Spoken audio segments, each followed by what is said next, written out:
Hello, কেমন আছো সবাই? আশা করছি সবাই ভালো আছো এবং সুস্থ আছো। আর আমি আবার অনেক দিন পরে একটা ভিডিও তোমাদের সাথে শেয়ার করতে চলে এসেছি। আর এটি হলো জামাই ষষ্ঠীর স্পেশাল ভিডিও।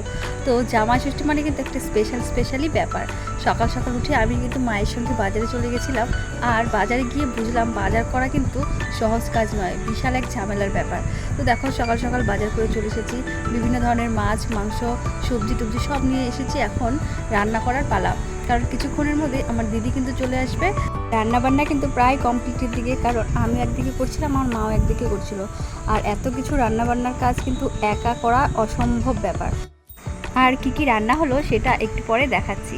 আর দেখো এদিকে কিন্তু আমার দিদি জামাইবাবু চলে এসেছে, তাই এখন তাড়াতাড়ি ষষ্ঠীর নিয়মকানুন শুরু হবে, কারণ জামাইবাবু না খেয়ে আছে আর আমার মাও কিন্তু না খেয়েই ছিল। আমাদের মধ্যে কিন্তু এভাবে জামাই ষষ্ঠীর নিয়ম পালন করা হয়, আর এই জামাইকে এভাবে পুজো করা হয়। অনেকের মধ্যে কিন্তু এই নিয়মটা আবার থাকে না।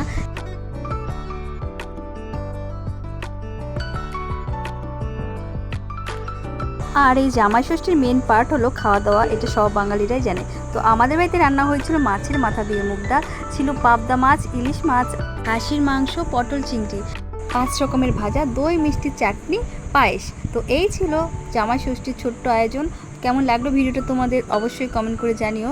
আর তোমাদের কার কার বাড়িতে জামাই ষষ্ঠী পালন হলো সেটাও কমেন্ট করে জানিও। সবাই ভালো থেকো, টাটা।